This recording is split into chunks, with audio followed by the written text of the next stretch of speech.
What's up, guys, and welcome back to another episode here on Full Throttle. My name is Charlie. Today I'm going to show you guys how to remove the fuel pumps on the 350Z. So I'm going to get to this and I'm going to show you guys how to get to these fuel pumps.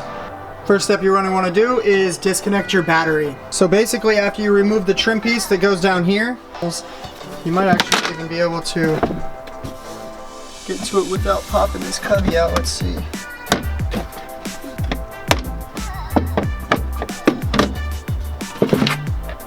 Alright guys, so when I took this video, I didn't realize that you didn't actually have to pop that trim piece off just to get to the fuel pump and the level sensor. So on the fuel pump side, all you have to do is take off or open the cubby behind the passenger seat. Then you can pop that piece off that I just showed you guys in the video. And then what you can do is you can access the fuel pump on that side, and then on the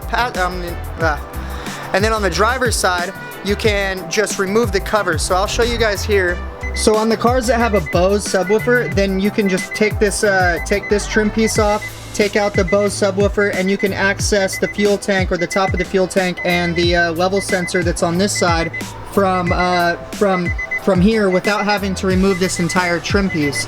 So all you have to do is remove this speaker cover or the trim that covers this if you don't have a Bose subwoofer, and then you can just open that. God, this is annoying.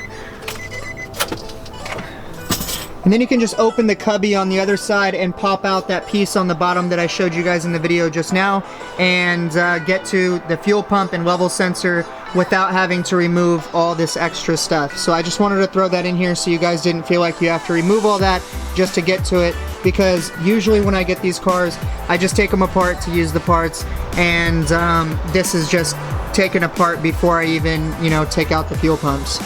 So after you pop this piece out, for this side anyways, you can get to this one, and you've got a couple of Phillips head screws here.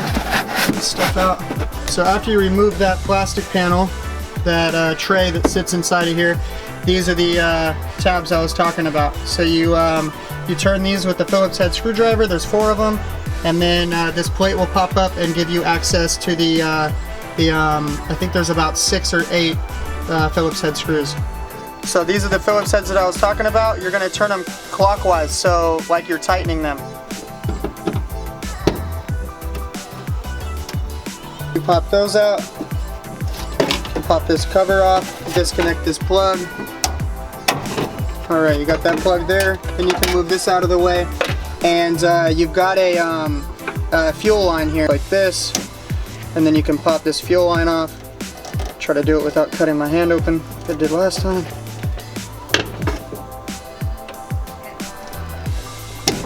Go. So this fuel line like this, you've got 2 little tabs that you pinch, and then you can pull this straight off.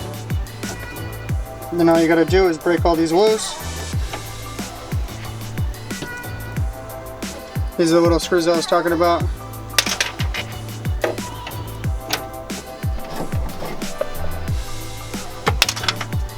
Then you've got the ones up here that are a little bit harder to get to. There you go. This is the bracket that holds the fuel pump down.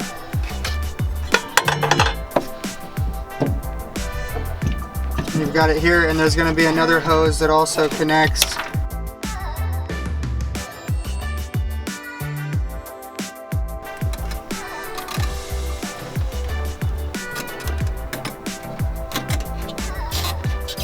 There we go.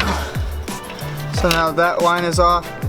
Gently take this out of here without bending the level sensor. Failed the gas in this one. Alright.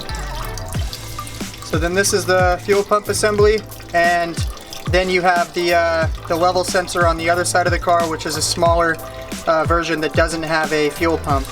Alright, so now that we're finished with that side over there, I'm going to remove this sub.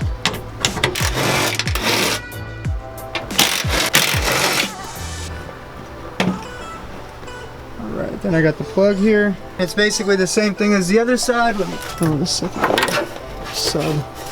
And it's the same thing as that other side with these little Phillips clips. Just like the other side, you turn them clockwise. Move this.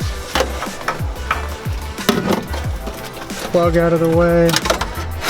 Right down here.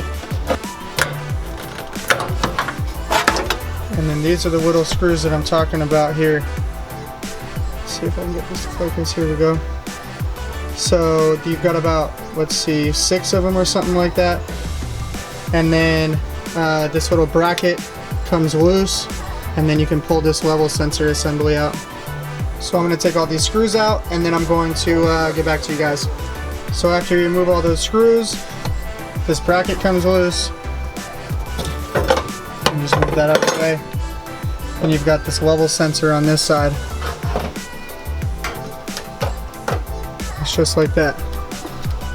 And then that's it. That's how you remove both fuel pump and level sensor assembly. And then you can replace them or whatever you're gonna do. Alright guys, so that's pretty much how you remove the fuel pump assembly and the level sensor. If you guys like this video, hit that thumbs up button. If you want to see more videos like this, or if you want to see a certain video, then let me know in the comment section below. And if you have any questions, be sure to drop that in the comment section. I'd be happy to help. And I'll see you guys on the next video.